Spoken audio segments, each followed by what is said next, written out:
ತುಲಾ ರಾಶಿಯ ವೀಕ್ಷಕರೆಲ್ಲರಿಗೂ ಸಹ ವಿಠಲ್ ಭಟ್ ಮಾಡುವಂತಹ ನಮಸ್ಕಾರ ಹಾಗೂ ಚಾನಲ್ಗೆ ಸ್ವಾಗತ. ವೀಕ್ಷಕರೇ, ತುಲಾ ರಾಶಿಯವರ ಸೆಪ್ಟೆಂಬರ್ ತಿಂಗಳ ಮಾಸ ಭವಿಷ್ಯವನ್ನ, ಅದರಲ್ಲಿ ಶುಭ ವಿಚಾರಗಳನ್ನ ಆಲ್ರೆಡಿ ಅಪ್ಲೋಡ್ ಮಾಡಿ ಆಗಿದೆ, ಸಾವಿರಾರು ಜನ ನೋಡಿ ಆಗಿದೆ. ಈಗ ಎಚ್ಚರಿಕೆಗಳನ್ನು ಕೊಡುವಂತಹ ಈ ಒಂದು ವಿಡಿಯೋದಲ್ಲಿ ನಾನು ತುಲಾ ರಾಶಿಯವರಿಗೋಸ್ಕರ ಸೆಪ್ಟೆಂಬರ್ ತಿಂಗಳಿಗೋಸ್ಕರ ಎಚ್ಚರಿಕೆಗಳನ್ನು ಕೊಡಲಿದ್ದೇನೆ. ಸೊ ದಯವಿಟ್ಟು ಯಾರು ಎಚ್ಚರಿಕೆ ಅಂದ ತಕ್ಷಣ ಇವ್ರು ಎದುರ್ಸಕ್ಕೆ ಬಂದ್ಬಿಟ್ರು, ನಮ್ಮೆಲ್ಲ ಎದುರಿಸ್ತೀರ ನೀವು, ಒಂದು ಒಳ್ಳೆ ಮಾತಾಡಲ್ಲ ನೀವು, ನಿಮ್ಮ ಬಾಯಲ್ಲಿ ಒಂದ್ಸಲನೂ ಒಂದು ಒಳ್ಳೇದು ಬರೋದೇ ಇಲ್ಲ, ಇಂಥವೆಲ್ಲ ದಯವಿಟ್ಟು ಬೇಡ. ಆಲ್ರೆಡಿ ಶುಭ ವಿಚಾರ ವಿಡಿಯೋ ಹೇಳಿದ್ದೀನಿ, ಅಪ್ಲೋಡ್ ಆಗಿದೆ. ನೀವು ನೋಡ್ದೇನೆ ನನಗೆ ಬೈಕೊಂಡ್ರೆ ಏನೂ ಪ್ರಯೋಜನ ಇಲ್ಲ. ಎರಡನೇದಾಗಿ ನಿಮ್ಮನ್ನು ಹೆದರ್ಸ್ಲಿಕ್ಕೆ ಅಂತ ವಿಡಿಯೋ ಮಾಡ್ತಾ ಇಲ್ಲ, ಏನೇನು ಸಮಸ್ಯೆಗಳಾಗಬಹುದು ಅನ್ನುವಂಥದ್ದನ್ನ ತಿಳಿಸ್ಬಿಟ್ರೆ ನಿಮಗೆ ಆ ಸಮಸ್ಯೆಗಳನ್ನ ನೀವು ಅವಾಯ್ಡ್ ಮಾಡಿಕೊಂಡು ಇಡೀ ಸೆಪ್ಟೆಂಬರ್ ತಿಂಗಳನ್ನ ಸುಖಮಯವಾಗಿ ಇನ್ನು ತೊಂದರೆ ತಾಪತ್ರಯಗಳಿಲ್ಲದೆ ಕಳೀಲಿ ಅನ್ನುವಂಥದ್ದು ನನ್ನ ಉದ್ದೇಶ. ಸೊ ಇದನ್ನ ನಿಮಗೆ ಮೊದಲಿಗೆ ತಿಳಿಸ್ತಾ ಇದ್ದೀನಿ ನಾನು, ಯಾಕಂದ್ರೆ ಪ್ರತಿ ತಿಂಗಳು ಪ್ರತಿ ರಾಶಿಯವರೆಗೂ ಶುಭವೂ ಇರುತ್ತೆ, ಅಶುಭವೂ ಇರುತ್ತೆ. ಸೆಪ್ಟೆಂಬರ್ ತಿಂಗಳ ಶುಭವನ್ನು ತಿಳಿಸಿದ್ದೇನೆ, ಯಾವ ವಿಚಾರದಲ್ಲಿ ಎಚ್ಚರಿಕೆಯಾಗಿರಬೇಕು ಅನ್ನೋಂತ ತಿಳಿಸ್ತಾ ಇದ್ದೇನೆ, ಅಷ್ಟೇ ಸಿಂಪಲ್. ಮೊದಲಾಗಿ ಸೆಪ್ಟೆಂಬರ್ ತಿಂಗಳ ಗ್ರಹಸ್ಥಿತಿಗಳನ್ನು ನೋಡ್ಲಿಕ್ಕೆ ಹೋದ್ರೆ, ಸೆಪ್ಟೆಂಬರ್ 16ನೇ ತಾರೀಕು ಸಿಂಹ ರಾಶಿಯಿಂದ ಕನ್ಯಾ ರಾಶಿಗೆ ರವಿಗ್ರಹ ಸಂಚಾರ. ಸೆಪ್ಟೆಂಬರ್ 18ನೇ ತಾರೀಕು ತುಲಾ ರಾಶಿಗೆ ಅಂದ್ರೆ ಕನ್ಯಾ ರಾಶಿಯಿಂದ ತುಲಾ ರಾಶಿಗೆ ಶುಕ್ರ ಗ್ರಹನ ಸಂಚಾರ. ಸೆಪ್ಟೆಂಬರ್ 23ನೇ ತಾರೀಕು ಸಿಂಹ ರಾಶಿಯಿಂದ ಕನ್ಯಾ ರಾಶಿಗೆ ಕುಜಗ್ರಹದ ಸಂಚಾರ. ಇನ್ನು ಇಡೀ ಸೆಪ್ಟೆಂಬರ್ ತಿಂಗಳು ಮಿಥುನ ರಾಶಿಯಲ್ಲಿ ಕುಜಗ್ರಹ ಇರಲಿದ್ದಾನೆ, ಆಯ್ತಾ. ಇನ್ನು ಕುಂಭದಲ್ಲಿ ಶನಿ, ಮೀನದಲ್ಲಿ ರಾಹು, ಕನ್ಯಾದಲ್ಲಿ ಕೇತು, ಇದು ನಾರ್ಮಲ್ ಆಗಿ ಇರತಕ್ಕಂಥದ್ದು. ಸೆಪ್ಟೆಂಬರ್ ತಿಂಗಳಲ್ಲಿ ಈ ಒಂದು ಗ್ರಹ ಸ್ಥಿತಿಗಳಿದ್ದಾಗ ಯಾವ ಯಾವ ವಿಚಾರದಲ್ಲಿ ನಿಮಗೆ ಸಮಸ್ಯೆಗಳಾಗ್ಬೋದು, ಏನು ಎಚ್ಚರಿಕೆಗಳು ತಗೋಬೇಕು ಅಂತ ನೋಡಿ. ಬಹಳ ಪ್ರಮುಖವಾಗಿ ಸೆಪ್ಟೆಂಬರ್ 18ನೇ ತಾರೀಕಿನ ತನಕ ನಿಮ್ಮ ರಾಶ್ಯಾಧಿಪತಿಯಾದ ಶುಕ್ರ ವ್ಯಯದಲ್ಲಿ ನೀಚ ಸ್ಥಿತಿಯಲ್ಲಿರಲಿದ್ದಾನೆ. ಸೊ ಅಂಟಿಲ್ ಸೆಪ್ಟೆಂಬರ್ 18ನೇ ತಾರೀಕಿನ ತನಕ ರಾಶ್ಯಾಧಿಪತಿ ಅಷ್ಟಮಾಧಿಪತಿಯಾದ ಶುಕ್ರ ವ್ಯಯ ನೀಚ, ವ್ಯಯ ಅಷ್ಟೇನೆ ಅಲ್ಲ, ನೀಚ ಸ್ಥಿತಿಯಲ್ಲಿ ಬೇರೆ. ಸೊ ಹೀಗಿರ್ಬೇಕಾದ್ರೆ ಸಂಪೂರ್ಣ ಶುಕ್ರ ಪವರ್ಲೆಸ್ ಆಗಿಬಿಡ್ತಾನೆ. ಸೊ ಆವಾಗ ನಿಮ್ಮ ಕಥೆ ಏನು, ಯಾಕಂದರೆ ನಿಮಗೆ ರಾಶ್ಯಾಧಿಪತಿಯೇ ಅವನು, ಅಷ್ಟಮಾಧಿಪತಿಯೇ ಅವನು. ಆದ್ದರಿಂದ ಸೆಪ್ಟೆಂಬರ್ ತಿಂಗಳ 18ನೇ ತಾರೀಕಿನ ತನಕ ಬಹಳ ಮುಖ್ಯವಾಗಿ ನೀವು ಆರೋಗ್ಯದ ಬಗ್ಗೆ ಎಚ್ಚರಿಕೆ ವಹಿಸಬೇಕು. ತೀರಾ ತೀರಾ ತೀರಾ ತೀರಾ ಪ್ರಾಬ್ಲಮ್ಮು ರಾಶ್ಯಾಧಿಪತಿಗೆ ಅಷ್ಟಮಾಧಿಪತಿಗೆ ವ್ಯಯನೀಚನಾದಾಗ ಆರೋಗ್ಯಕ್ಕೆ ಹೊಡೆತ ಕೊಡುತ್ತೆ. ಸೊ ತುಲಾ ರಾಶಿಯವರು ನಿಮ್ಮ ಆರೋಗ್ಯದ ಬಗ್ಗೆ ಮೊದಲೆರಡು ವಾರಗಳು 3 ವಾರಗಳು ಸ್ವಲ್ಪ ಹೆಚ್ಚಿನ ಗಮನ ಕೊಡಿ. ಸಮಯಕ್ಕೆ ಸರಿಯಾಗಿ ಊಟ ಮಾಡಿ, ಸಮಯಕ್ಕೆ ಸರಿಯಾಗಿ ನಿದ್ರೆ ಮಾಡಿ, ಸುಮ್ಮನೆ ಏನೋ ಎಲ್ಲಂದ್ರಲ್ಲಿ ಓಡಾಡೋದು, ಏನು ಸಿಕ್ಕದನ್ನು ತಿನ್ಕೊಂಬಿಡೋದು ಹಂಗೆಲ್ಲ ಮಾಡಬೇಡಿ. ಒಂದು ವಿಲಾಸಿ ಜೀವನ ಅಥವಾ ಒಂದು ಒಂದು ಒಂದು ಅನಿಯಮಿತ ವಿಧಾನದಲ್ಲಿ, ನಿಯಮ ಇಲ್ಲದೆ ಹೆಂಗಂದ್ರೆ ಯಾವಾಗಂದ್ರೆ ಹಂಗೆ ಆ ಥರ ಜೀವನ ಮಾಡತಕ್ಕಂಥ ಕ್ರಮ ಈಗ ಆಲ್ರೆಡಿ ನಿಮ್ಮಲ್ಲಿದೆ ಅಂದರೆ ಕೂಡಲೇ ಅದನ್ನು ಬಿಡಿ, ಇಲ್ಲಾಂದ್ರೆ ಸಮಸ್ಯೆಯನ್ನು ಎದುರಿಸಬೇಕಾಗತ್ತೆ. ರಾಶ್ಯಾಧಿಪತಿ ಅಷ್ಟಮಾಧಿಪತಿ ವ್ಯಯನೀಚ. ಸೊ ಆರೋಗ್ಯದ ವಿಚಾರದಲ್ಲಿ ತುಂಬ ಆಮೇಲೆ ಈಗ ಆಲ್ರೆಡಿ ಪಂಚಮ ಶನಿ ಇತ್ಯಾದಿ ಹಲವಾರು ಬೇರೆ ಬೇರೆ ಕಾರಣಗಳಿಂದಾಗಿ ನಿಮಗೆ ಆಲ್ರೆಡಿ ಆರೋಗ್ಯ ಸರಿ ಇಲ್ಲ. ಬಹಳ ಸುಮಾರು 6 ತಿಂಗಳಿಂದ 8 ತಿಂಗಳಿಂದ ವರ್ಷದಿಂದ 2 ವರ್ಷದಿಂದ ಆಗಲೇ ನೀವು ಆರೋಗ್ಯ ಬಾಧೆಯನ್ನು ಆಗಲೇ ಆಲ್ರೆಡಿ ಅನುಭವಿಸ್ತಾ ಇದ್ದೀರಾ ಕಂಟಿನ್ಯೂಟಿ ಅಂದರೆ ಸೆಪ್ಟೆಂಬರ್ ತಿಂಗಳ 18ನೇ ತಾರೀಕಿನ ತನಕ ಇದನ್ನು ಜಾಸ್ತಿ ಆಗ್ಬಿಡ್ಬೋದು. ಯಾವಾಗ ಸರಿ ಹೋಗುತ್ತೆ ಒಳ್ಳೆ 18ರ ನಂತರ ಸರಿ ಹೋಗುತ್ತೆ. ಸೊ 18ನೇ ತಾರೀಕಿನ ತನಕ ಸ್ವಲ್ಪ ಆರೋಗ್ಯದ ವಿಚಾರದಲ್ಲಿ ಬಹಳ ಕಷ್ಟಗಳನ್ನು ಎದುರಿಸಬೇಕಾಗತ್ತೆ. ಡಾಕ್ಟರ್ಗಳು ಕೆಲವಿಷ್ಟು ಹೆದರಿಸ್ಬೋದು, ಹೆದರಿಸ್ಬೋದು ಅಂದರೆ ಡಾಕ್ಟರ್ಗಳು ಕೆಲವಿಷ್ಟು ಹೇಳ್ಬೋದು ನಿಮಗೆ, ನೋಡಪ್ಪ ಇದು ಸರಿ ಇಲ್ಲ, ಹಂಗಿಲ್ಲ ಹಿಂಗಿಲ್ಲ ಅಂತೇಳಿ. ತೀರಾ ಹೆದರ್ಕೊಳ್ಳೋ ಅವಶ್ಯಕತೆ ಇಲ್ಲ, 18ನೇ ತಾರೀಕು ನಂತರ ಸರಿ ಹೋಗ್ಬಿಡುತ್ತೆ. ಔಷಧೋಪಚಾರಗಳನ್ನ ಕರೆಕ್ಟಾಗಿ ಮಾಡಿ, ಡಾಕ್ಟರ್ ಏನು ಹೇಳ್ತಾರೆ ಅದ್ರ ಪ್ರಕಾರ ನಡೆಯಿರಿ, ಜೀವನ ಕ್ರಮವನ್ನು ಸರಿ ಮಾಡಿ ಇಟ್ಕೊಳ್ಳಿ, ಮನಸ್ಸು ಧೈರ್ಯವಾಗಿರಲಿ, ಖಂಡಿತ ಏನೂ ಸಮಸ್ಯೆ ಆಗಲ್ಲ. ಬಟ್ ತಾತ್ಸಾರ ಮಾಡಬೇಡಿ, ಅಯ್ಯೋ ಏನಾಗಲ್ಲ ನೋಡ್ಕೊಳ್ಳೋಣ ಬಿಡು ಅನ್ನೋ ಥರ ತಾತ್ಸಾರ ಮಾಡಬೇಡಿ. ತಾತ್ಸಾರ ಮಾಡಿದ್ರೆ ಸಮಸ್ಯೆ ಅನುಭವಿಸ್ಬೇಕಾಗತ್ತೆ. ಸೊ ಇಲ್ಲಿ ನಿಮ್ಮ ಶರೀರ ರಕ್ಷಣೆ ಬಹಳ ಪ್ರಮುಖ. ಅದೇ ರೀತಿಯಲ್ಲಿ ಪಂಚಮ ಶನಿಯಿಂದ ನಿಮಗೆ ಸಮಸ್ಯೆ ಇದೆ, ಆಲ್ರೆಡಿ ಗುರುಬಲ ಬೇರೆ ಇಲ್ಲ, ಪಂಚಮ ಶನಿ. ಸೊ ಅದರಿಂದ ಮಧ್ಯದಲ್ಲಿ ಸಡನ್ ಆಗಿ ಒಂದ್ಸಲ ನಿಮಗೆ ಈ ಪಂಚಮ ಶನಿಯ ಆರಾಧನೆ ಹಾಗೂ ರಾಶ್ಯಾಧಿಪತಿಯಾದಂಥ ಶುಕ್ರನ ಆರಾಧನೆ, ಶುಕ್ರ ಶನಿಗೆ ವಿಶೇಷವಾಗಿ ಆರಾಧನೆ ಮಾಡ್ಕೊಳ್ಬೇಕಾಗತ್ತೆ. ದಯವಿಟ್ಟು ದಯವಿಟ್ಟು ದಯವಿಟ್ಟು ಪ್ರತಿದಿನ ದುರ್ಗಾ ಅಷ್ಟೋತ್ರವನ್ನು, ಲಕ್ಷ್ಮೀ ಅಷ್ಟೋತ್ರವನ್ನು, ಶುಕ್ರ ಅಷ್ಟೋತ್ರ ಯಾವುದಾಗುತ್ತೋ ಅದನ್ನು ಅಥವಾ ಎಲ್ಲೋದನ್ನು ಪಠನೆ ಮಾಡಿ. ಎಷ್ಟು ಸಮಯ ಸಿಗುತ್ತೋ ಅಷ್ಟರಲ್ಲಿ ಪಠನೆ ಮಾಡಿ. ದಯವಿಟ್ಟು ಶನಿ ಅಷ್ಟೋತ್ರವನ್ನು ಪಠನೆ ಮಾಡಿ, ಆಯ್ತಲ್ವಾ. ಈ 3ರಲ್ಲಿ ಒಂದು ಶುಕ್ರ ಅಷ್ಟೋತ್ರ ಶನಿ ಅಷ್ಟೋತ್ರ ಮಾಡ್ಕೊಂಡ್ರೂ ಅಡ್ಡಿಲ್ಲ, ಅಥವಾ ದುರ್ಗಾ ಅಷ್ಟೋತ್ರ ಶನಿ ಅಷ್ಟೋತ್ರ, ಲಕ್ಷ್ಮೀ ಅಷ್ಟೋತ್ರ ಶನಿ ಅಷ್ಟೋತ್ರ. ಶನಿ ಅಷ್ಟೋತ್ರ ಇರಲೇಬೇಕು, ಶನಿ ನಿಮಗೆ ಬೇಕೇ ಬೇಕು, ಆಯ್ತಾ. ಶುಕ್ರ ಒಂದು ಆಪ್ಷನಲ್ ಥರ, ಅಂದರೆ ದುರ್ಗಾ ಅಷ್ಟೋತ್ರ ಪಠನೆ ಮಾಡಿದ್ರೂ ಪರವಾಗಿಲ್ಲ, ಲಕ್ಷ್ಮಿ ಆದರೂ ಪರವಾಗಿಲ್ಲ, ಅಥವಾ ದುರ್ಗಾ ಅಷ್ಟೋತ್ರ ಅಥವಾ ಶುಕ್ರ ಅಷ್ಟೋತ್ರ ಆದರೂ ಪರವಾಗಿಲ್ಲ, ಪಠನೆ ಮಾಡ್ಕೊಳ್ತಾ ಇರಿ. ಅಮ್ಮನವ್ರ ದೇವಸ್ಥಾನಕ್ಕೆ ಹೋಗಿ ಕುಂಕುಮಾರ್ಚನೆ ಮಾಡಿಸಿ ಶುಕ್ರವಾರಗಳಲ್ಲಿ ತುಂಬ ತುಂಬ ತುಂಬ ಅನುಕೂಲವಾಗುತ್ತೆ, ಆಯ್ತಲ್ವಾ? ಅರ್ಜೆಂಟ್ ನಿಮಗೆ ಅವಶ್ಯಕತೆ ಇದೆ. ನೆಕ್ಸ್ಟ್ ಬಹಳ ಮುಖ್ಯವಾಗಿ ಈ ಸೆಪ್ಟೆಂಬರ್ ಮೊದಲ 2-3 ವಾರಗಳು ಅವಮಾನಗಳು ಜಾಸ್ತಿ ಆಗುತ್ತೆ. ನಿಮಗೆ ಸಿಕ್ಕಾಪಟ್ಟೆ ಅವಮಾನಗಳಾಗೋದು, ಹೋದ ತಕ್ಷಣ ಒಂಥರ ಮುಖಭಂಗ ಅಂತಿರಲ್ಲ, ಆ ಥರ ಆಗ್ತಕ್ಕಂಥದ್ದು. ನೀವು ಬಹಳ ಕಾಲದಿಂದ ಮಾಡ್ಕೊಂಡು ಬಂದಂಥ ಕೆಲಸವೇ ಬಿಡು ನಾನು ಮಾಡ್ತೀನಲ್ಲ ಅಂತ ಯಾರಿಗೊಬ್ರಿಗೆ ನಾನು ಮಾಡ್ತೀನಿ, ಇದನ್ನು ನಾನು ನೋಡ್ಕೊತೀನಿ ಹೋಗುವಂತ ಯಾರಿಗೋರು ಮಾತು ಕೊಟ್ಬಿಟ್ಟಿದ್ರೆ ಸೆಪ್ಟೆಂಬರ್ ತಿಂಗಳ 18ನೇ ತಾರೀಕಿನ ಒಳಗಡೆ ಆ ದಿನವ್ರು ಕೆಲಸ ಮಾಡ್ಕೊಡ್ಬೇಕಾದ ಪರಿಸ್ಥಿತಿ ಬಂದರೆ ನೀವು ಆ ಕೆಲಸ ಅವ್ರಿಗೆ ಮಾಡ್ಕೊಡೋಕ್ಕಾಗಲ್ಲ, ನಿಮ್ಮ ಏನೋ ಸ್ವಲ್ಪ ಮರ್ಯಾದೆ ಹೋಗುವಂಥ ಕೆಲಸ ಆಗ್ಬಿಡುತ್ತೆ. ಸೊ ಅದರಿಂದಾಗಿ ಯಾರಿಗೂ ಏನು ವಾಗ್ದಾನಗಳು ಮಾಡಬೇಡಿ, ನಾನು ಇದನ್ನು ನೋಡ್ಕೊತೀನಿ ಬಿಡು, ನಾನು ಮಾಡ್ಕೊಡ್ತೀನಿ, ಯಾಕೆ ಟೆನ್ಷನ್ ಮಾಡ್ಕೊಳ್ತೀರಾ ಅನ್ನೋ ತರಹ ನಿಮ್ಮ ಮೇಲೆ ಒಂದು ಅದು ಕಾನ್ಫಿಡೆನ್ಸು ಓವರ್ ಕಾನ್ಫಿಡೆನ್ಸು ಅಂತಿರಲ್ಲ, ನೀವು ಕಾನ್ಫಿಡೆನ್ಸ್ ಕೂಡ ಕೆಲವಿಷ್ಟು ವಿಚಾರದ ಬೇಡ, ನೋಡೋಣಪ್ಪ ಪ್ರಯತ್ನ ಮಾಡ್ತೀನಿ, 100% ನಿಮ್ಮ ಕೈಲಿ ಮಾಡೋಕ್ಕಾಗುತ್ತೆ ಅಂತ ಗೊತ್ತಿದ್ರು ಕೂಡ ನೋಡೋಣ ಪ್ರಯತ್ನ ಮಾಡ್ತೀನಿ ಅಂತಲೇ ಹೇಳಿಬಿಟ್ರೆ ನೀವು 100% ನಾನು ಮಾಡೇ ಮಾಡ್ತೀನಿ ಅನ್ನೋವಂಥದ್ದು ಬೇಡ. ಯಾರಿಗೋರು ಬೇರೆಯವ್ರಿಗೆ ಮಾತು ಕೊಡೋ ವಿಚಾರದಲ್ಲಿ, ಯಾರು ಕೆಲಸ ಮಾಡುವಂತಹ ವಿಚಾರದಲ್ಲಿ ಈ ಕೆಲಸ ನಾನು ಮಾಡ್ಕೊಡ್ತೀನಿ ಅನ್ನೋ ವಿಚಾರದಲ್ಲಿ ಇಲ್ಲ ಅಂದರೆ ಸ್ವಲ್ಪ ಮುಖಭಂಗ ಆಗ್ಬಿಡೋದು. ಯಾಕೆಂದರೆ ಅವಮಾನಗಳಾಗ್ತಕ್ಕಂಥದ್ದು ಸ್ವಲ್ಪ ನೀವು ಉದ್ಯೋಗ ಮಾಡೋ ಜಾಗದಲ್ಲಾಗಿರ್ಬಹುದು ಅಥವಾ ಮನೆಯಲ್ಲಾಗಿರ್ಬಹುದು, ಸ್ನೇಹಿತರ ಮಧ್ಯದಲ್ಲಿ ಆಗಿರ್ಬಹುದು, ಒಂದು ಸ್ವಲ್ಪ ಸ್ನೇಹಿತರ ಮಧ್ಯದಲ್ಲಿ ಸ್ವಲ್ಪ ಕಡಿಮೆನೆ, ಬಟ್ ನೀವು ಉದ್ಯೋಗ ಮಾಡುವಂಥ ಜಾಗದಲ್ಲಿ ಅಥವಾ ಮನೆಯಲ್ಲಿ ಎಲ್ಲ ನಿಮಗೆ ಸ್ವಲ್ಪ ಅವಮಾನವಾಗುವ, ಸಮಾಜ ಸ್ವಲ್ಪ ಅವಮಾನವಾಗುವ ಸಾಧ್ಯತೆ ಇದೆ. ಸೊ ಅದರಿಂದ ನೀವು ಈ ಸೋಷಲ್ ಮೀಡಿಯಾ ನೀವು ಬಳಸಬೇಕಾದ್ರೆ ಕೂಡ ಬಹಳ ಎಂತ ಹೇಳ್ತೀವಿ ಎಚ್ಚರಿಕೆಯಿಂದ ಸೋಷಲ್ ಮೀಡಿಯಾ ಬಳಸಬೇಕು. ನೀವು ಸೋಷಲ್ ಮೀಡಿಯಾನ ಬಹಳ ಎಚ್ಚರಿಕೆಯಿಂದ ಬಳಸಬೇಕು. ಏನೋ ಒಂಚೂರು ಎಡವಟ್ಟಾಗಿ ಮತ್ತೆ ಅವಮಾನ ಆಗೋಂಗೆ ಅದು ಎಲ್ಲರ ಮುಂದೆ, ಪ್ರಪಂಚದ ಮುಂದೆನೇ ಅವಮಾನ ಆದಂಗೆ ಆಗ್ಬಿಡುತ್ತೆ ಆಮೇಲೆ ಅಲ್ವಾ? ಸೊ ಅದರಿಂದ ಅಥವಾ ಆಫೀಸಲ್ಲೇ ಆಗಲಿ ವ್ಯವಹಾರಗಳಲ್ಲಿ ಬಹಳ ಸೂಕ್ಷ್ಮವಾಗಿರಿ. ಹಾಗಂತ ಅವಮಾನ ಆಗೋಯ್ತು ಅಂತ ಕೆಲಸ ಬಿಟ್ಬಿಡೋದು, ಅವಮಾನ ಆಗೋಯ್ತು ಅಂತ ಜಗಳಕ್ಕೆ ಹೋಗ್ಬಿಡೋದು, ಅವಮಾನ ಆಯಿತು ಅಂತ ನಿಮ್ಮ ರಿಯಾಕ್ಷನ್ ಇದೆಯಲ್ಲ, ತಾಳ್ಮೆಯೇ ಉತ್ತರ ಆಗಬೇಕು ಅವರಿಗೆ.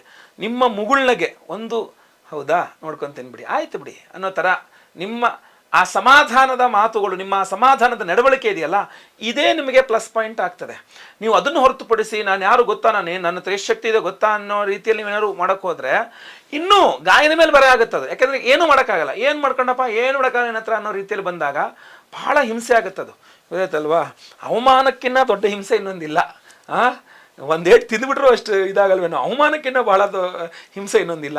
ಸೊ ಆದ್ದರಿಂದ ಈ ರಾಷ್ಟ್ರಾಧಿಪತಿಯ ವೇಗನೀಚ ಪಂಚಮ ಶನಿ ಸ್ವಲ್ಪ ಅವಮಾನಗಳನ್ನು ಮಾಡಿಸುತ್ತೆ. ನಿಮ್ಮ ಕೈಲಿ ಏನು ಮಾಡೋಕ್ಕಾಗಲ್ಲ ಅನ್ನೋ ಥರದ ಅವಮಾನಗಳು ಮಾಡುತ್ತೆ. ಆದರೆ ಅವ್ರಿಗೆಲ್ಲ ನೀವು ಉತ್ತರ ಕೊಡ್ಬೋದು. 18ನೇ ತಾರೀಕಿನ ನಂತರ ಅವರೆಲ್ಲರಿಗೂ ನೀವು ಉತ್ತರ ಕೊಡ್ತೀರಾ, ಖಂಡಿತವಾಗೂ ಕೊಡ್ತೀರಾ. ಅದ್ರ ಬಗ್ಗೆ ನೀವು ಏನು ಯೋಚನೆ ಮಾಡೋಕ್ಕೆ ಹೋಗಬೇಡಿ, ಕೊಡ್ತೀರಾ. ಸ್ವಲ್ಪ ಆರಾಧನೆ, ದೇವತಾ ಆರಾಧನೆ, ಪರಿಹಾರಗಳನ್ನು ಮಾಡ್ಕೊಳ್ಳೋದ್ರಿಂದ ಸ್ವಲ್ಪ ಶನೇಶ್ವರನ ಬಲವನ್ನು ಪಡಿಬೇಕು. ಪಂಚಮ ಶನಿ ನಿಮಗೆ ಪಾಸಿಟಿವ್ ಕೂಡ ಮಾಡ್ಬೋದು, ಆಯ್ತಲ್ವಾ? ಆ ಪಂಚಮ ಶನಿಯಿಂದ ಪಾಸಿಟಿವ್, ಯಾಕಂದರೆ ಪಂಚಮಾಧಿಪತಿಯಾಗಿ ಪಂಚಮದಲ್ಲಿರೋದು ಶನಿ. ಬೇರೆಯವರಿಗೆ ಪಂಚಮ ಶನಿ ಬರೋದಕ್ಕೂ ಕನ್ಯಾ ರಾಶಿ ಸಿಂಹ ರಾಶಿಯವರಿಗೆ, ಕನ್ಯಾ ರಾಶಿ ತುಲಾ ರಾಶಿಯವರಿಗೆ ಪಂಚಮ ಶನಿ ಬರೋಕ್ಕೂ ಬಹಳ ವ್ಯತ್ಯಾಸ ಇದೆ. ಕನ್ಯಾ ರಾಶಿ ತುಲಾ ರಾಶಿಯವರಿಗೆ ಪಂಚಮ ಶನಿ ಅಂದರೆ ಪಂಚಮಾಧಿಪತಿಯಾಗಿ ಪಂಚಮದಲ್ಲಿ ಶನಿ ಬಂದಿರ್ತಾನೆ. ಸೊ ಅದರಿಂದ ಸ್ವಲ್ಪ ಶನೇಶ್ವರನ ಆರಾಧನೆ ಮಾಡಿಕೊಂಡು ನೆಗೆಟಿವ್ ಎಲ್ಲ ಪಾಸಿಟಿವ್ ಮಾಡ್ಕೊಂಡ್ಬಿಡ್ಬೋದು ಶನೇಶ್ವರನ ಆರಾಧನೆಯಿಂದ. ಸೊ ಇದನ್ನು ಸ್ವಲ್ಪ ಗಮನಿಸಿ. ಇನ್ನೊಂದು ವಿಚಾರ ನಿಮ್ಗೆ ಹೇಳಬೇಕು ಅಂತಂದರೆ, ಸ್ವಲ್ಪ ನಿಮ್ಮ ತಂದೆಯವರ ಜೊತೆಗೆ ಜಗಳ ಮನಸ್ತಾಪಗಳು, ನಿಮ್ಮ ತಂದೆಯವರು ನಿಮ್ಮ ಮೇಲೆ ಸ್ವಲ್ಪ ಜಗಳ ಮನಸ್ತಾಪ ಮಾಡ್ಬೋದು, ಅಥವಾ ನೀವೇ ನಿಮ್ಮ ತಂದೆಯವ್ರ ಹತ್ರ ಜಗಳ ಮನಸ್ತಾಪಗಳು ಆಗ್ಬಿಡ್ಬೋದು, ಗೊತ್ತಾಯ್ತಲ್ವಾ? ಸೊ ಹುಸಿ ಮುಂಗೋಪನೂ ಬೇಡ, ಏನೂ ಬೇಡ, ತಂದೆಯವ್ರ ಹತ್ರ ಜಗಳ ಮನಸ್ತಾಪಗಳೇ ಆಗದಂತ ನೋಡ್ಕೊಳ್ಬೇಕು. ಇದ್ರ ಬಗ್ಗೆ ಬಹಳ ಕಡ್ಡಾಯವಾಗಿ ಹೇಳ್ತಾ ಇದ್ದೀನಿ ನಿಮಗೆ. ತಂದೆಯವ್ರ ಜೊತೆಗೆ ಯಾವುದೇ ರೀತಿ ಅವ್ರು ನಿಮ್ಮನ್ನು ಮಿಸ್ಅಂಡರ್ಸ್ಟ್ಯಾಂಡ್ ಮಾಡ್ಕೊಂಡಿದ್ದಾರೆ, ನಿಮ್ಮನ್ನು ಅರ್ಥ ಮಾಡ್ಕೊಳ್ತಾ ಇಲ್ಲ, ಅಥವಾ ನಿಮ್ಮ ಸಹೋದರ ಸಹೋದರಿಗೆ ಪ್ರಾಮುಖ್ಯತೆ ಕೊಡ್ತಾರೆ, ನಿಮ್ಮನ್ನು ಲೆಕ್ಕಕ್ಕೆ ಹಿಡಿತಾ ಇಲ್ಲ, ನನ್ನೇನು ಮಗ ಅಲ್ವಾ, ನನ್ನವ್ರ ಮಗಳಲ್ವಾ, ಈ ಥರದ್ದೆಲ್ಲ ಭಾವನೆಗಳು ಬೇಡ. ಸ್ವಲ್ಪ ಒಂದೊಂದ್ಸಲ ಟೈಮಿಂಗ್ಸ್ ಹಾಳಾದಾಗ ಹಾಗೆಲ್ಲ ಆಗುತ್ತೆ, ಆಯಿತಾ? ಒಂದೊಂದ್ಸಲ ಸಪೋರ್ಟ್ ಮಾಡ್ತಾರೆ, ಒಂದೊಂದ್ಸಲ ಮಾಡೋದಿಲ್ಲ, ಹಿಂಗೆಲ್ಲ ಅನ್ಸುತ್ತೆ ನಿಮಗೆ. ಆ ಫ್ಲಕ್ಚುಯೇಷನ್ಸ್ ಬಗ್ಗೆ ನೀವು ಅರ್ಥ ಮಾಡ್ಕೊಳ್ಳಿ. ನಿಮ್ಮ ಟೈಮಿಗೆ ಸದ್ಯಕ್ಕೆ ಒಂದು ಸ್ವಲ್ಪ ಹಂಗಂಗೆ ಆಗ್ತಾ ಇದೆ, ಆದ್ದರಿಂದ ದೇವತಾರಾಧನೆ ಮಾಡ್ಕೊಂಡ್ಮೇಲೆ ಎಲ್ಲದೂ ಸರಿ ಹೋಗುತ್ತೆ. ನೆಕ್ಸ್ಟು ನೀವು ಗಮನಿಸಬೇಕಾಗಿದ್ದು 16ನೇ ತಾರೀಕಿನ ನಂತರ, ಎಲ್ಲ 18 ಶುಕ್ರನ ಬಗ್ಗೆ ಹೇಳಿದೆ ನಿಮಗೆ, ಕುಜನ ಬಗ್ಗೆ ಹೇಳಿದೆ, ರವಿಯ ಬಗ್ಗೆ ಹೇಳಿಲ್ಲ ನಿಮಗೆ. 16ನೇ ತಾರೀಕಿನ ನಂತರ ಲಾಭಾಧಿಪತಿಯಾದಂತಹ ರವಿಗ್ರಹ ವ್ಯಯಕ್ಕೆ ಬಂದುಬಿಡ್ತಾನೆ, 12ನೇ ಮನೆಯಲ್ಲಿ ಬಂದುಬಿಡ್ತಾನೆ. ಸೊ 12ನೇ ಮನೆಯಲ್ಲಿ ರವಿ ಅಂತಂದರೆ ಅದು ಲಾಸ್, ಲಾಭಾಧಿಪತಿ ಲಾಸಲ್ಲಿ. ಅದರ ನಂತರ ಅದ್ರ ಮುಂದಿನ ತಿಂಗಳು ಹೋದಾಗ ನೀಚ ಸ್ಥಿತಿಗೆ ರವಿ ಬಂದ್ಬಿಡ್ತಾನೆ. ಸೊ ಇನ್ನೊಂದು 2 ತಿಂಗಳು ನಿಮಗೆ ರವಿಯ ಬಲ ಇರೋದಿಲ್ಲ, ರವಿಯನ್ನು ನಂಬ್ಕೊಳಕ್ಕಾಗಲ್ಲ. ಸೆಪ್ಟೆಂಬರ್ 16ನೇ ತಾರೀಕು ಅಂದರೆ ಸೆಪ್ಟೆಂಬರ್ 15 ದಾಟಿಬಿಡ್ತು ಅಂದರೆ 2 ತಿಂಗಳುಗಳ ಕಾಲ ನಿಮಗೆ ರವಿಯ ಬಲ ಇರೋದಿಲ್ಲ ಇನ್ನು. ಸೆಪ್ಟೆಂಬರ್ 15ರ ನಂತರ. ಸೊ ನಿಮಗೆ ಸೆಪ್ಟೆಂಬರ್ 15ರ ನಂತರ ಲಾಭಗಳು, ನೀವು ಮಾಡ್ತಿರುವ ಬಿಸ್ನೆಸ್ ಇತ್ಯಾದಿಗಳಲ್ಲಿ ಲಾಭಗಳ ಪ್ರಮಾಣ ಬಹಳ ಕಡಿಮೆ ಆಗಿಬಿಡುತ್ತೆ ಅಥವಾ ನಷ್ಟಕ್ಕೆ ತಿರುಗಿಬಿಡ್ಬೋದು. ಅದು ಅಥವಾ ತುಂಬ ಪ್ರಾಫಿಟ್ ಆಗ್ತಿತ್ತು, ಚೆನ್ನಾಗಾಗ್ತಿತ್ತು, ಸಡನ್ನಾಗಿ ಏನಾಯಿತು ಅಂತ ಗೊತ್ತಿಲ್ಲ. ರಿಯಲ್ ಎಸ್ಟೇಟ್ ಸಾರಿ ಇದು ನಿಮ್ಮ ಶೇರ್ ಮಾರ್ಕೆಟ್ ಮಾಡ್ತಿದ್ದೆ, ಮೊನ್ನೆ ತನಕ ಏನೋ ನಮ್ಮ ಪೋರ್ಟ್ಫೋಲಿಯೋ ತುಂಬ ಅದ್ಭುತವಾಗಿ ಗ್ರೀನ್ನಲ್ಲಿ ಒಳ್ಳೆ ಅದ್ಭುತವಾಗಿ ತೋರಿಸ್ತಾ ಇತ್ತು. ಈ ಸೆಪ್ಟೆಂಬರ್ 15 ಆದ ತಕ್ಷಣ ಗ್ರ್ಯಾಜುವಲಿ ಅದನ್ನು ಡೌನ್ ಆಗಿ ಆಗಿ ಆಗಿ ಆಗಿ ಏನಾಗ್ತಾ ಇದೆ ಅಂತಲೇ ಗೊತ್ತಾಗ್ತಾ ಇಲ್ಲ, ಬರೀ ಲಾಸಲ್ಲಿ ನಡೀತಾ ಇದೆ, ನೆಗೆಟಿವಲ್ಲಿ ರನ್ ಆಗ್ತಾ ಇದೆ ಎಲ್ಲೋದು ಅನ್ನೋ ಥರ ಚಿಂತೆ ಬಂದ್ಬಿಡ್ಬೋದು, ಕಾಡ್ಬಿಡ್ಬೋದು. ಸೊ ಆದ್ದರಿಂದ ರಿಯಲ್ ಎಸ್ಟೇಟ್ ಆಗಿರಬಹುದು ಅಥವಾ ಯಾವುದೇ ಬಿಸ್ನೆಸ್ ಆಗಿರಬಹುದು, ಶೇರ್ ಮಾರ್ಕೆಟ್ ಆಗಿರಬಹುದು, ಫಿಲಮ್ ಫೀಲ್ಡ್ ಆಗಿರಬಹುದು, ಅಂದರೆ ಅದರಲ್ಲಿ ಇನ್ವೆಸ್ಟ್ಮೆಂಟ್ ನಾನು ಮಾತಾಡ್ತಾ ಇರುವಂಥದ್ದು. ಸೊ ಇಂಥದ್ದೆಲ್ಲವೂ ಸಹ ಬಹಳ ಕೇರ್ಫುಲ್ ಆಗಿರ್ಬೇಕು ನೀವು. ಆಮೇಲೆ ಏನು ನಿಮ್ಮ ಮಾರ್ಕೆಟಿಂಗ್ ವಿಭಾಗ ಇರಬಹುದು, ಆಮೇಲೆ ಇನ್ನೂ ಮುಖ್ಯವಾಗಿ ಫ್ಯಾಷನ್ ಡಿಸೈನಿಂಗು ಇತ್ಯಾದಿಗಳಿರಬಹುದು, ಆಮೇಲೆ ಇಂತಹ ಶುಕ್ರನಿಗೆ ಸಂಬಂಧಪಟ್ಟಂತಹ ವಿಚಾರಗಳು ಅಥವಾ ಲಾಭದ ವಿಚಾರಗಳು, ಆಮೇಲೆ ರವಿ ಲಾಭಾಧಿಪತಿ ಅಲ್ವೇ. ಸೊ ಅದರಿಂದ ಈ ಒಂದು ವಿಚಾರಗಳಲ್ಲಿ ನೀವು ಏನು ಬಿಸ್ನೆಸ್ ಮಾಡ್ತೀರಾ, ಅದಕ್ಕೆ ಸಂಬಂಧಪಟ್ಟಂಥ ಏನು ಬಿಸ್ನೆಸ್ ಮಾಡ್ತೀರಾ, ಲಾಸ್ ಆಗೋ ಕಡೆ ಹೋಗುವ ಸಾಧ್ಯತೆ ಜಾಸ್ತಿ ಇರುತ್ತೆ. ಸೊ ಆದ್ದರಿಂದ ಯಾವುದೇ ಬಿಸ್ನೆಸ್ ಮಾಡಿರಿ, ಇದು ಅಂತಲ್ಲ, ಯಾವುದೇ ಬಿಸ್ನೆಸ್ ಮಾಡಿ ಲಾಭಾಧಿಪತಿಯ ವ್ಯಯದಲ್ಲಿದ್ದಾಗ ಖಂಡಿತವಾಗಿ ನಿಮಗೆ ಲಾಭ ಆಗುವ ಸಾಧ್ಯತೆಗಳಿರಲ್ಲ. ಸೊ 16ನೇ ತಾರೀಕಿನ ನಂತರ, ಸೆಪ್ಟೆಂಬರ್ 16ನೇ ತಾರೀಕಿನ ನಂತರ ಗ್ರ್ಯಾಜುವಲಿ ನಿಮ್ಮದು ಲಾಭದ ಪ್ರಮಾಣ ಹಿಂಗೆ ಡೌನ್ಫಾಲ್ ಕಡೆ ಹೋಗುತ್ತೆ, ಹಿಂಗೆ ಕೆಳಗಡೆ ಹೋಗೋ ಸಾಧ್ಯತೆ ಜಾಸ್ತಿ ಇರುತ್ತೆ. ಆದ್ದರಿಂದ ಅದನ್ನು ಗಮನಿಸಿ, ಅದನ್ನು ಅವಾಯ್ಡ್ ಮಾಡೋಕ್ಕೆ ಆಗಲ್ಲ, ಬಟ್ ಅದನ್ನು ಎದುರಿಸುವ ಶಕ್ತಿಯನ್ನು ನಿಮಗೆ ಖಂಡಿತವಾಗಿ ಭಗವದ್ ಆರಾಧನೆಯಿಂದ ಸಿಗುತ್ತೆ. ಪ್ರತಿದಿನ ಆದಿತ್ಯ ಹೃದಯ ಸ್ತೋತ್ರ ಓದೋದ್ರಿಂದ, ಕೆಂಪು ವಸ್ತ್ರದಲ್ಲಿ ಗೋಧಿ ದಾನ ಮಾಡೋದ್ರಿಂದ, ರವಿಗ್ರಹದ ಅಷ್ಟೋತ್ರ ಪಠನೆಯಿಂದ, ಅಥವಾ ಭಾನುವಾರ ಮನೆ ಹತ್ರ ಆದರೂ ದೇವಸ್ಥಾನ ಇದರಲ್ಲಿ ನವಗ್ರಹ ಟೈಮ್ ಇದ್ದೇ ಇರುತ್ತೆ, ನವಗ್ರಹದ ಮಧ್ಯದಲ್ಲಿ ಸೂರ್ಯಗ್ರಹ ಇರ್ತಾನೆ, ಸೂರ್ಯನಿಗೆ ಒಂದು ಅಭಿಷೇಕ ಪೂಜೆ ಅರ್ಚನೆ ಮಾಡೋದ್ರಿಂದ, ಕೆಂಪು ವಸ್ತ್ರದಲ್ಲಿ ಗೋಧಿ ದಾನ ಮಾಡೋದ್ರಿಂದನೂ ಆಗುತ್ತೆ. ಭಾನುವಾರಗಳಲ್ಲಿ 9 ಭಾನುವಾರ ಅಂದರೆ 4-5 ಭಾನುವಾರಗಳು. ಸೊ ಆ್ಯಕ್ಚುಲಿ ಒಂದು 2 ತಿಂಗಳು ಕಂಟಿನ್ಯೂ ಮಾಡಬೇಕಾಗತ್ತೆ ನೀವು ಸೆಪ್ಟೆಂಬರ್ ಇದರಲ್ಲಿ. ಇಲ್ಲಾಂದ್ರೆ ನಾವು ವಿಶೇಷವಾದ ಆರಾಧನೆ ಪೂಜೆಗಳು ಹೋಮಗಳನ್ನು ಮಾಡ್ತಾ ಇದ್ದೇವೆ, ವಿಶೇಷ ಪ್ರಸಾದವನ್ನು ಕೊಡ್ತಾ ಇದ್ದೇವೆ ಧಾರಣೆ ಮಾಡ್ಕೊಳ್ಳೋಕ್ಕೆ ಅಂತ ತುಲಾರಾಶಿಯವರಿಗೆ. ವಿಡಿಯೋ ಎಂಡರ್ ಅದರ ಬಗ್ಗೆ ಹೇಳ್ತೀನಿ, ದಯವಿಟ್ಟು ಅದನ್ನು ಸಹ ನೀವು ಸಂಕಲ್ಪ ಸೇವೆ ಕೊಟ್ಕೋಬೋದು. ನೆಕ್ಸ್ಟ್ ಬರ್ತಕ್ಕಂಥದ್ದು 23ನೇ ತಾರೀಕು. 23ನೇ ತಾರೀಕಿಂದ ಬುಧನು ವ್ಯಯಕ್ಕೆ ಬಂದ್ಬಿಡ್ತಾನೆ ನೋಡಿ. ಲಾಭಾಧಿಪತಿ ವ್ಯಯ, ಭಾಗ್ಯಾಧಿಪತಿ ವ್ಯಯ, ವ್ಯಯಾಧಿಪತಿ ವ್ಯಯದಲ್ಲಿ ಪರಮೋಚ್ಚ, ಯಾಕೆಂದರೆ ಕನ್ಯಾದಲ್ಲಿ ಬುಧ ಪರಮೋಚ್ಚ ಸ್ಥಿತಿಯ ಫಲಗಳನ್ನು ಕೊಡಲೇಬೇಕಲ್ವಾ. ಸೊ ಅದರಿಂದ ಆಗುತ್ತಾ ಬುಧ ವ್ಯಯಾಧಿಪತಿ ವ್ಯಯದಲ್ಲಿ ಪರಮೋಚ್ಚ ಸ್ಥಿತಿ ಅಂದರೆ ಲಾಸ್ ಜಾಸ್ತಿ ಅಂತ. ಸೊ ಕಳ್ಕೊಳ್ಳುವಂಥದ್ದು ಜಾಸ್ತಿ ಆಗಿಬಿಡುತ್ತೆ. ಅದು ವ್ಯಕ್ತಿಯನ್ನು ಕಳ್ಕೊಳ್ಳೋದಿರಬಹುದು, ವಸ್ತುವನ್ನು ಕಳ್ಕೊಳ್ಳೋದಿರಬಹುದು, ಏನು ಬೇಕಾದ್ರೂ ಕಳ್ಕೊಂಬಿಟ್ಟೆ ಅಂತ. ಸೊ ಆದ್ದರಿಂದ ಬಹಳ ಕೇರ್ಫುಲ್ಲಾಗಿ ನೀವು ವ್ಯವಹಾರದ ಬಹಳ ಕೇರ್ಫುಲ್ ಆಗಿರಬೇಕು. ತುಲಾರಾಶಿಯವರಿಗೆ ಸೆಪ್ಟೆಂಬರ್ ಕೊನೆಯ 3 ವಾರಗಳು, ಸೆಪ್ಟೆಂಬರ್ ಮೊದಲ 2 ವಾರಗಳು ರಾಶ್ಯಾಧಿಪತಿಯ ನೀಚ, ನಂತರದ 3ನೇ ವಾರಲ್ಲಿ ಲಾಭಾಧಿಪತಿ ನೀಚ, ಅದರ ನಂತರ ಕೊನೆಯದಾಗಿ ವ್ಯಯಾಧಿಪತಿ ವೇಗದಲ್ಲಿ ಪರಮೋಚ್ಚ ಸ್ಥಿತಿ. ಸೊ ಇದು ಯಾವುದೂ ಸಹ ಪೂರಕವಾಗಿ ಕಾಣ್ತಾ ಇಲ್ಲ. ಇದು ನಾನು ಹೇಳಲಿಕ್ಕೆ ಹೋದ್ರೆ ಏನಾಗೋದು ಗೊತ್ತಾ, ನಿಮ್ಮನ್ನು ಹೆದರಿಸ್ತಾ ಇದ್ದಾರೆ ಅವರು ವಿಡಿಯೋ ಮಾಡಿಬಿಟ್ಟು ಅನ್ಸುತ್ತೆ. ನಾನು ಶುಭ ವಿಚಾರಗಳು ವಿಡಿಯೋ ಹೇಳಿದ್ದೇನೆ. ಸೊ ಅದೇ ಥರ ನೆಗೆಟಿವ್ ಕೂಡ ಹೇಳಬೇಕಲ್ವಾ. ನಮಗೆ ಶುಭ ಮಾತ್ರ ಇರಲಿ, ನೆಗೆಟಿವ್ ಹೇಳಲೇಬೇಡಿ ಅಂತಂದರೆ ಅದೇನೇನು ಸಮಸ್ಯೆಗಳಾಗುತ್ತೆ ಅಂತ ತಿಳ್ಕೊಬೇಕಲ್ವಾ. ಸೊ ಅದರಿಂದ ಬುಧನ ಆರಾಧನೆ, ರವಿಯ ಆರಾಧನೆ, ಶುಕ್ರನ ಆರಾಧನೆ, ಈ 3 ಗ್ರಹಗಳ ಆರಾಧನೆ ಅತ್ಯಂತ ಅವಶ್ಯಕ ತುಲಾರಾಶಿಯವರಿಗೆ ಈ ಒಂದು ಸೆಪ್ಟೆಂಬರ್ ತಿಂಗಳಲ್ಲಿ. ಅದಕ್ಕೆ ವಿಶೇಷವಾದ ಪರಿಹಾರಗಳು ಏನಪ್ಪಾ ಅಂತಂದರೆ, ಸೆಪ್ಟೆಂಬರ್ ತಿಂಗಳಲ್ಲಿ ಬಹಳ ಪ್ರಮುಖವಾಗಿ ಪರಿಹಾರಗಳ ವಿಚಾರಕ್ಕೆ ಬಂದಾಗ ನೀವು ವಿಶೇಷವಾಗಿ ದೇವತಾರಾಧನೆ ಮಾಡಬೇಕಾಗಿರೋದು ದುರ್ಗಾದೇವಿಯನ್ನು ಆರಾಧನೆ ಮಾಡಬೇಕು, ಆಯ್ತಲ್ವಾ. ದುರ್ಗಾರಾಧನೆ, ಶನೇಶ್ವರನ ಆರಾಧನೆಗೆ ಸ್ವಲ್ಪ ಪ್ರಾಮುಖ್ಯತೆ ಜಾಸ್ತಿ ಕೊಡಿ ಈ ಒಂದು ಸೆಪ್ಟೆಂಬರ್ ತಿಂಗಳಲ್ಲಿ. ದುರ್ಗಾ ದೇವಸ್ಥಾನಕ್ಕೆ ಕಡ್ಡಾಯವಾಗಿ ಪ್ರತಿ ಶುಕ್ರವಾರ ಹೋಗಿ ಪ್ರತಿದಿನ ಬೆಳಗ್ಗೆ ಎದ್ದು ದುರ್ಗಾಷ್ಟೋತ್ರ, ಶುಕ್ರಾಷ್ಟೋತ್ರ ಪಠನೆ ಮಾಡ್ಕೊಳ್ಳಿ. ಮುತ್ತೈದೆ ಹೆಂಗಸು ನಿಮ್ಮ ಮನೆಗೆ ಕರೆದು ಅವರಿಗೊಂದು ಅರಿಶಿನ, ಕುಂಕುಮ, ವಿಳಿದೆಲೆ ಅಡಿಕೆ ಇತ್ಯಾದಿ ಏನಾಗುತ್ತೋ ಅದು ಐಟಮ್ಸನ್ನು ಕೊಡ್ತಕ್ಕಂಥದ್ದು. ಆಮೇಲೆ ಪ್ರತಿದಿನ ನಿಮಗೆ ದುರ್ಗಾ ಅಷ್ಟೋತ್ರವನ್ನು, ಲಲಿತಾ ಸಹಸ್ರನಾಮ ಏನಾದ್ರು ಬಂದರೆ ಓದ್ಕೊಳ್ಳಿ, ಬರಲ್ಲ ಅಂದರೆ ಕೇಳಿಸ್ಕೊಳ್ಳಿ, ಪ್ರತಿದಿನ ತುಂಬ ಸಹಾಯಕವಾಗುತ್ತೆ. ಸೊ ದುರ್ಗಾರಾಧನೆ, ಶನೇಶ್ವರನ ಆರಾಧನೆ ನೋಡಿ. ಶುಕ್ರವಾರ ಅಮ್ಮನವ್ರ ದೇವಸ್ಥಾನಕ್ಕೆ ಹೋದರೆ ಕಡ್ಡಾಯವಾಗಿ ಶನಿವಾರ ಶನೇಶ್ವರ ದೇವಸ್ಥಾನಕ್ಕೆ ಹೋಗಿ ಕಾಲು ನೋವು ಬರ್ತನಕ ಪ್ರದಕ್ಷಿಣ ನಮಸ್ಕಾರ ಮಾಡ್ಕೊಂಬನ್ನಿ. ಅಲ್ಲೇನು ವಿಶೇಷ ಪೂಜೆಗಳು ಮಾಡಿಸ್ಬೇಕು ಅಂತಿಲ್ಲ. ಕೊಡೋದಾದರೆ ಒರಿಜಿನಲ್ ಕುಕ್ಕಿಂಗ್ ಗ್ರೇಡ್ ಎಳ್ಳೆಣ್ಣೆ, ಅಡುಗೆಗೆ ಉಪಯುಕ್ತವಾದ ಎಳ್ಳೆಣ್ಣೆ, ಕರಿ ಎಳ್ಳು, ನೀಲಿ ಬಣ್ಣದ ಹೂವು ಇದೆಲ್ಲ ಕೊಡ್ಬೋದು. ಕರಿ ಎಳ್ಳಲ್ಲಿ ಸ್ವಾಮಿಗೆ ಅರ್ಚನೆ ಮಾಡಿಸ್ಬೋದು ಅವಕಾಶ ಇದ್ದರೆ. ಇಲ್ಲ ಅಂದರೆ ಹೋಗಿ ಕಾಲು ನೋವು ಬರ್ತನಕ ಪ್ರದಕ್ಷಿಣೆ ಮಾಡಿ ನಮಸ್ಕಾರ ಮಾಡ್ಕೊಂಡು ಬರ್ತಾ ಇರಿ ಅಷ್ಟೇ. ತೀರ್ಥ ಪ್ರಸಾದ ಕೊಟ್ಟರೆ ತೊಗೊಂಡು ಬರ್ತಾ ಇರಿ. ಸೊ ಶನೇಶ್ವರನ ಆರಾಧನೆಯನ್ನು ಸಿಂಪಲ್ ಆಗಿ ಮಾಡ್ಕೊಳ್ಳಿ. ದುರ್ಗಾ ಆರಾಧನೆ, ಅಮ್ಮನವರ ದೇವಸ್ಥಾನಕ್ಕೆ ಹೋಗಿ ಶುಕ್ರವಾರದಲ್ಲಿ ಕುಂಕುಮಾರ್ಚನೆ ಮಾಡಿಸೋದು, ಮುತ್ತೈದರಿಗೆ ಅರ್ಶಿನ ಕುಂಕುಮ, ಹಣ್ಣು, ಹುಡಿದರೆ, ಅಡಿಕೆ ಇತ್ಯಾದಿ ತಾಂಬೂಲವನ್ನು ಕೊಡುವಂಥದ್ದು, ಅವ್ರನ್ನ ನಮಸ್ಕಾರ ಮಾಡಿ ಅವರಲ್ಲಿ 2 ಅಕ್ಷತೆ ಅಥವಾ ಆಶೀರ್ವಾದವನ್ನು ಪಡೆಯಿರಿ ಅವ್ರದ್ದು. ಆಮೇಲೆ ಲಲಿತಾ ಸಹಸ್ರನಾಮ, ದುರ್ಗಾ ಅಷ್ಟೋತ್ತರ, ಶುಕ್ರ ಅಷ್ಟೋತ್ತರ ಪ್ರತಿದಿನ ಓದಿನ ಪಠನೆ ಮಾಡ್ಕೊಳ್ಳಿ. ಇದು ಬಹಳ ಪ್ರಮುಖವಾಗಿ ನಿಮಗೆ ಬೇಕಾಗಿರ್ತಕ್ಕಂಥದ್ದು. ಸಿಂಪಲ್ ಆಗಿ ಪ್ರತಿಯೊಬ್ಬರು ನಿಮ್ಮ ಮನೆಯಲ್ಲಿ ಈ ಸೆಪ್ಟೆಂಬರ್ ತಿಂಗಳ ಸಮಸ್ಯೆ ಪರಿಹಾರಕ್ಕೆ ಮಾಡ್ಕೊಳ್ಬಹುದಾದಂಥದ್ದು. ವಿಶೇಷ ಪರಿಹಾರ ಏನಾದ್ರು ಬೇಕು ಅಂತಂದರೆ ಆ ವಿಶೇಷ ಪರಿಹಾರ ಏನಪ್ಪ ಅಂದರೆ ಸೆಪ್ಟೆಂಬರ್ 2ನೇ ತಾರೀಕು, ನೆನ್ಪಿಟ್ಕೊಳ್ಳಿ, ಸೆಪ್ಟೆಂಬರ್ 2ನೇ ತಾರೀಕು ಸೋಮವಾರ ಅಮಾವಾಸ್ಯೆ. ಸೋಮವಾರ ಅಮಾವಾಸ್ಯೆ ಬಂದರೆ ನಾವು ಅದನ್ನು ಅಮಾ ಸೋಮವತಿ ಅಂತ ಕರಿತೀವಿ. ಬಹಳ ಪವರ್ಫುಲ್ ಆಗಿರತಕ್ಕಂಥದ್ದು ಶ್ರಾವಣ ಸೋಮವಾರ, ಕಡೆಯ ಶ್ರಾವಣ ಸೋಮವಾರ ಅಮಾವಾಸ್ಯೆ, ಬಹಳ ಪವರ್ಫುಲ್ ಆಗಿರ್ತಕ್ಕಂಥ ದಿವಸ. ನಮ್ಮ ಒಂದು ಬೆನಕನ ಅಮಾವಾಸ್ಯೆ ಅಂತ ಕರೀತಾರೆ. ನಮ್ಮ ಒಂದು ಯಾಗಶಾಲೆಯಲ್ಲಿ ಅವತ್ತಿನ ದಿವಸ ನಿಮ್ಮ ಎಲ್ಲ ಶತ್ರುಗಳ ಬಾಧೆ ನಿವಾರಣೆಗೋಸ್ಕರ ಮಾಟಮಂತ್ರ, ದೃಷ್ಟಿ, ಶತ್ರು ಬಾಧೆ ವಿಶೇಷವಾಗಿ ನಾನು ಹೇಳ್ತಾ ಇರ್ತೇನೆ ಯಾವಾಗಲೂ ಸಹ.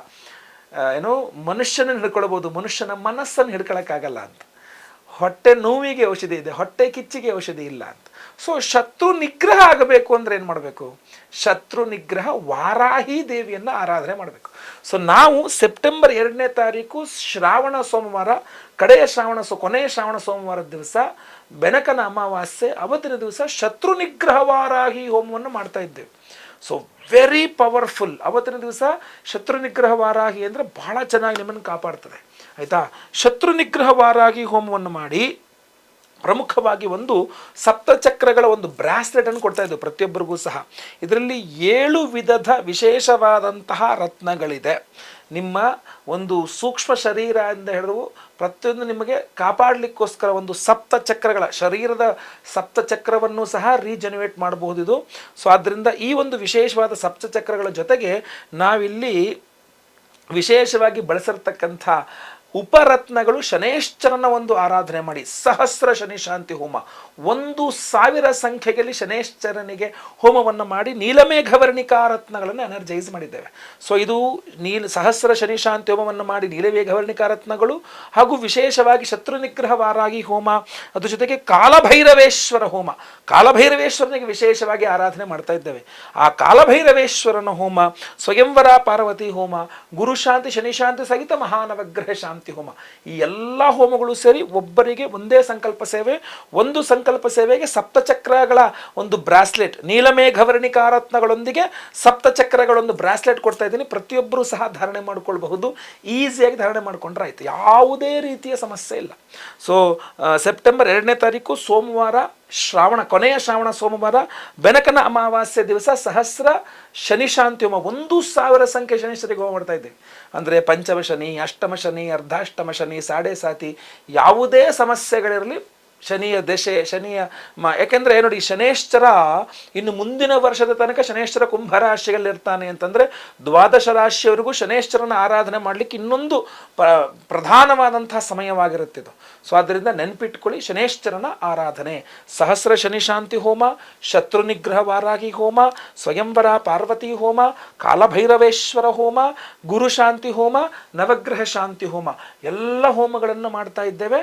ವಿಶೇಷವಾಗಿ ಸೆಪ್ಟೆಂಬರ್ 2ನೇ ತಾರೀಕು ಸೋಮವಾರ ಸಂಕಲ್ಪಕ್ಕೆ ಕೊಟ್ಟ ಪ್ರತಿಯೊಬ್ಬರ ಹೆಸರನ್ನು 2ನೇ ತಾರೀಕು ಶ್ರಾವಣ ಸೋಮವಾರದ ದಿವಸ, ಕೊನೆ ಶ್ರಾವಣ ಸೋಮವಾರ ದಿವಸ ಬೆಳಗ್ಗೆ 6 ಗಂಟೆಯಿಂದ 6 ಸಂಕಲ್ಪ ಸೇವೆಯಲ್ಲಿ ನಾನೇ ಖುದ್ದು ನಿಮ್ಮೆಲ್ಲ ಹೆಸರು ಸಂಕಲ್ಪ ಮಾಡ್ತಾರೆ. ಯಾರು ಸಂಕಲ್ಪಕ್ಕೆ ಹೆಸರು ಕೊಡ್ತೀರಾ ಅವ್ರದ್ದೆಲ್ಲರೂ ಸಹ 10:30 ನಂತರ ಎಲ್ಲ ಹೋಮಗಳು ಲೈವ್ ಇರ್ತದೆ. ಎಲ್ಲ ಹೋಮಗಳ ಪ್ರಸಾದ, ಎಲ್ಲ ಹೋಮಗಳ ಭಸ್ಮ, ಕುಂಕುಮಾರ್ಚನೆ ಮಾಡಿದ ಕುಂಕುಮ ಪ್ರಸಾದ, ಈ ಸಪ್ತಚಕ್ರಗಳ ಜೊತೆಗೆ ನೀಲಮೇಘವರ್ಣಿಕಾ ರತ್ನಗಳ ಒಂದು ಬ್ರಾಸ್ಲೆಟ್ ಪ್ರತಿಯೊಬ್ಬರಿಗೂ ಸಹ ಅದನ್ನು ನಾವು ಸ್ಪೀಡ್ ಪೋಸ್ಟಲ್ಲಿ ನಾವು ಮಂಗಳವಾರ ದಿವಸ ಬೆಳಗ್ಗೆ ಕಳಿಸ್ಕೊಡ್ತೇವೆ. ಸೊ ಅದರಿಂದ ಸಂಕಲ್ಪ ಸೇವೆಗೆ ಹೆಸರು ಕೊಡೋರು ಸ್ಕ್ರೀನ್ ಮೇಲೆ ಕಾಣಿಸ್ತಾ ಇರತಕ್ಕಂಥ ನಂಬರ್ಗೆ ನಿಮ್ಮ ಹೆಸರು, ಗೋತ್ರ ಗೊತ್ತಿದ್ರೆ ಗೋತ್ರ, ನಕ್ಷತ್ರ ಗೊತ್ತಿದ್ರೆ ನಕ್ಷತ್ರ, ನಿಮ್ಮ ರಾಶಿ ಹಾಗೂ ನಿಮ್ಮ ವಿಳಾಸಗಳನ್ನು ಬೇಗ ವಾಟ್ಸಪ್ ಮಾಡ್ಕೊಳ್ಳಿ. ಸಿಂಪಲ್ ಪರಿಹಾರವನ್ನು ಹೇಳಿದ್ದೇನೆ, ವಿಶೇಷ ಪರಿಹಾರವನ್ನು ಹೇಳಿದ್ದೇನೆ. ಸೊ ದಯವಿಟ್ಟು ಯಾರು ಬೇಜಾರು ಮಾಡ್ಕೊಂಡ್ಬಿಡಿ, ಯಾರು ಹೆದರಿಸಲಿಕ್ಕೋಸ್ಕರ ಈ ಒಂದು ವಿಚಾರವನ್ನು ತಿಳಿಸ್ತಾ ಇಲ್ಲ, ಈ ಒಂದು ವಿಡಿಯೋವನ್ನು ಮಾಡ್ತಾ ಇಲ್ಲ. ಪ್ರತಿಯೊಬ್ಬರಿಗೂ ವಿಡಿಯೋನ ಶೇರ್ ಮಾಡ್ಲಿಕ್ಕೆ ಮರಿಬೇಡಿ. ವಾಟ್ಸಪ್, ಫೇಸ್ಬುಕ್, ಮೆಸೆಂಜರ್, ಟೆಲಿಗ್ರಾಮ್ನಲ್ಲಿ ಇನ್ನು ಸಬ್ಸ್ಕ್ರೈಬ್ ಮಾಡ್ಕೊಂಡು ನಮ್ಮ ವಿಡಿಯೋನ ಸಬ್ಸ್ಕ್ರೈಬ್ ಮಾಡ್ಕೊಂಡು ನಮ್ಮ ಚಾನಲ್ನ ಮರಿಬೇಡಿ. ಒಳ್ಳೆಯದಾಗಲಿ. ಲೋಕ ಸಮಸ್ತ ಸುಖಿನೋ ಭವಂತು. ನಾರಾಯಣ ನಾರಾಯಣ ನಾರಾಯಣ.